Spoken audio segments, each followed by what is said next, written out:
OnePlus is back with a third phone that just might be the charm, and you no longer need an invite to buy it. It's Joshua Vergara from Android Authority. What's going on, everybody? And this is the OnePlus 3.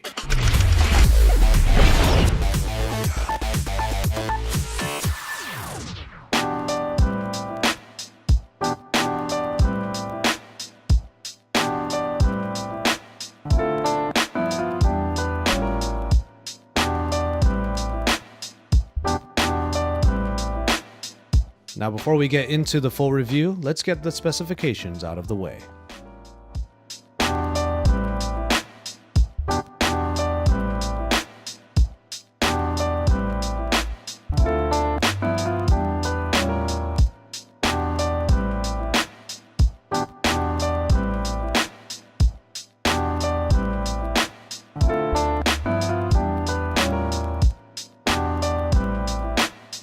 Longtime fans and followers of OnePlus will notice that the OnePlus 3 has a pretty radically changed design.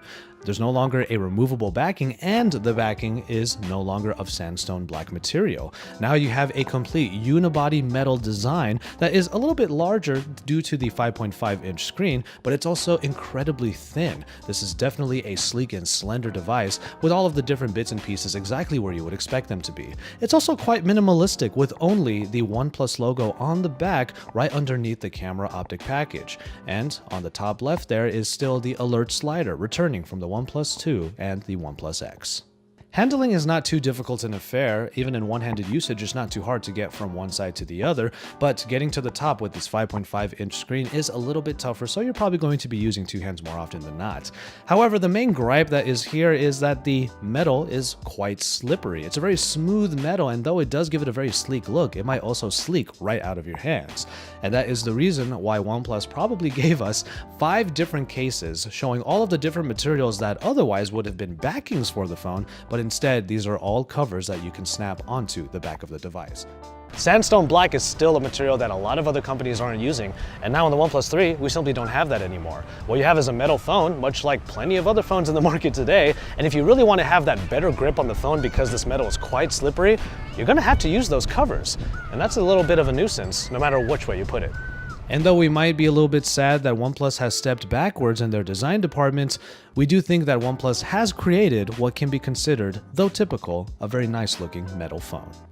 Given that this device is supposed to be somewhat affordable, it's no surprise that 1080p resolution comes in this 5.5-inch AMOLED screen. That said, however, it would have been nice to see Quad HD in a phone that is supposed to be a flagship killer for 2016. But 1080p is still nice and still provides just enough sharpness for the real estate that it provides, and it's still fun to use for everything from gaming to media consumption. That said, the AMOLED screen does provide it a couple of extra features, including the ambient display. It does have a very similar ambient display to devices like the Nexus 6 and the Nexus 6P, only you can actually wave your hand near the front of the device and it will trigger it as well. There's also the night mode, which is nice to have, especially if you are a night owl that is always looking at the phone. Turning on the night mode will bump up the warmth of the color temperature way high so that it's easier on the eyes, especially when you're in dark conditions. Overall, the screen on the OnePlus 3 is standard for the most part, but it is a standard that OnePlus nails. But the same can be said for performance, where OnePlus has actually provided a little bit more on top of the performance package we need in flagships today. The Snapdragon 820 provides great performance. We've had pretty much no slowdown or stutter in any application or any part of the interface in Oxygen OS, and that could also be attributed to Oxygen OS's more minimalistic design. That said, however, performance is still top-notch, especially when gaming. We've had a lot of fun with Skyforce Reloaded and have been able to have a lot of apps in the background even when playing these games. And the reason for that is because OnePlus put in 6 GB of RAM. When we're using this phone, we actually don't notice any of the applications just not responding or even quitting because it runs out of the ability to keep those in the memory. So it's a nice little step forward for OnePlus, and definitely something that they will be able to boast in the OnePlus 3 moving forward. We'll start off talking about the hardware by saying yes, there is in fact NFC in this device. Where the OnePlus 2 had a bit of a misstep, and a lot of people pointed it out, the OnePlus 3 clearly has NFC available, so you will be able to do Android Pay and also do connections through NFC. Call quality was quite good with no complaints on either end of the calls, and there were no dropped calls either when using this particular phone on the T-Mobile network. And speaking of sound, the speaker on the bottom right next to the USB Type-C port is adequately loud. It doesn't have that much body to it, but it's something that you would expect from a bottom-mounted single speaker. But speaking of audio, the headphone jack actually drives headphones pretty well. It's a little bit louder than a couple of other ones out there, and definitely not quite as loud as the HTC 10, but it's still a very enjoyable experience. Straight out of the box, the fingerprint reader performs very well. Once you get your fingerprint read and scanned into the phone, it's just a matter of putting a finger down on that particular area, and in under a second, the phone will be woken up and unlocked right away. The alert slider makes a return, and in the OnePlus 2 I didn't find myself using it a whole lot because I do happen to use a smartwatch. But lately with the OnePlus 3 I did find myself changing the toggle, just easily finding it because of the textured button or slider rather, and being able to turn it off for full silence or for all notifications. It is a nice tool to have if in a pinch you need to be able to turn off all of the notifications on your phone so you don't disturb anybody. Battery life on the OnePlus 3 is fairly standard given that it is a 3000 mAh battery with a 5.5-inch display on a Snapdragon 820. But I still got 3.5 hours of screen on time despite somewhat heavier usage that included music playing and navigation throughout the day. But the best part about the OnePlus 3 is the return of fast charging, which was missing in the OnePlus 2. And this time, dash charging is what OnePlus is boasting, and it brings 60% of battery life in just half an hour's worth of charge. And that is actually quite incredible, very easy to use when you are running out of juice. You just have to plug the phone in for a little bit and you'll get the power you need to get through the rest of the day. And yes, the cable is still red, but it is not flat anymore. The camera of the OnePlus 3 comes with a pretty good app, pretty nice and intuitive, not too hard to use. And it's very similar to the one that was in the OnePlus 2. It does come with the ability to swipe on the viewfinder to change the different modes, but once you get to panorama, you still have to go into the vertical orientation, and then you have to swipe differently to get to the other modes again. It's just a little bit annoying. But after that, you have the manual mode that allows you to change the shutter speed, the white balance, and even the focus points. And you also have a nice little feature that was introduced in the OnePlus 2, which is the ability to tap onto the area you want for your exposure and then move the focus point somewhere else. It's actually kind of nice, pretty intuitive, and I think it's something that should be available in the auto mode also.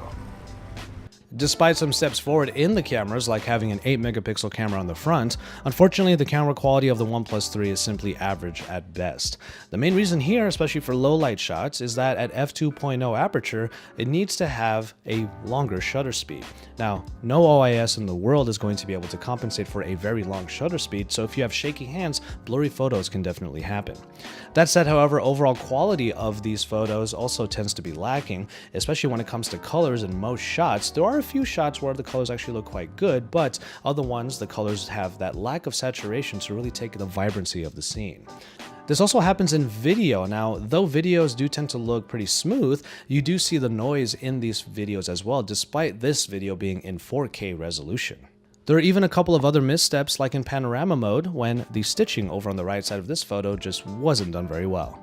Now, though we know that updates in the future might be able to make the camera a little bit better, it's just a bit of a disappointment that the camera is again the main place that OnePlus finds themselves stumbling in their flagship killer. Oxygen OS has been updated to Android Marshmallow, and just like in the OnePlus 2, it doesn't have too many extras when compared to, let's say, stock Android. As a matter of fact, it actually looks a lot like stock Android. But in this version of Android, I actually think that some of the features OnePlus does bake in are finally really ironed out. They do provide some nice functionality, and they could be features that could make stock Android a little bit better. The shelf returns and is a place for you to put all of your different widgets. Now, the widgets can be scrollable like this calendar here, and that is really nice to have. But this little touch that's added in is the memo, a quick way of just jotting down a quick note, and it's actually kind of nice to have for those times when you do need to have some information at the ready on the shelf. A feature that stock Android, even the Android N beta that's out right now, has been unable to consistently have is the dark mode. And I think the dark mode is still a great feature of Oxygen OS because it provides that just little bit of customization, especially since you can pick an accent color, so you can really make the phone look kind of what you want it to look like. The buttons on the bottom are now dots rather than lines, but it still serves the same purpose. They don't have to adhere to what they look like, and they are fully customizable. You can swap what the buttons do, or you can make new functions happen if you were to double tap or hold onto any of the 3 buttons on the bottom. It's a little bit of customization that gives just that little bit of character to Oxygen OS, and for the end user, it's nice to have that little bit of control. Whereas I felt that Oxygen OS was trying too hard to be like stock Android and also like Cyanogen from before mixed together, now Oxygen feels like it has its own identity, and that might be the best part about the software, on top of the fact that it is really smooth. The OnePlus 3 is available now for $399, actually a great price when you consider you don't need an invite to buy this phone anymore.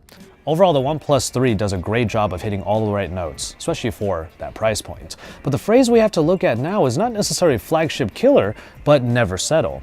Did OnePlus maybe step back a little bit by creating a phone that, for all intents and purposes, is a lot like everyone else? Well, for typical users, this phone is still going to be a wonderful choice. But for die-hard OnePlus users, maybe there's just that little bit less to be excited about this year.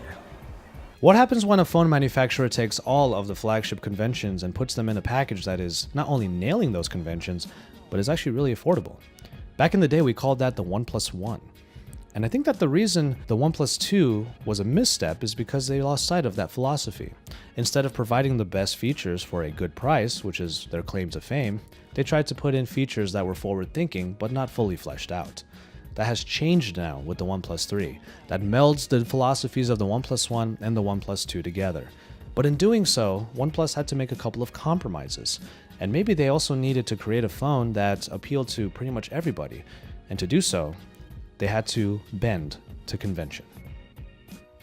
As always, thank you guys very much for watching, and I hope you enjoyed this review of the OnePlus 3. It's a great device, and it actually does a lot of the things we would want out of a flagship killer, including not needing to be bought with an invite. But there are a couple of things that OnePlus had to do in order to make this happen, and that's what we kind of focused on in this review. Stay tuned to Android Authority for even more about the OnePlus 3, including comparisons between this and the other flagships that are available in 2016, and then make sure you stick around for even more, because we are your source for all things Android.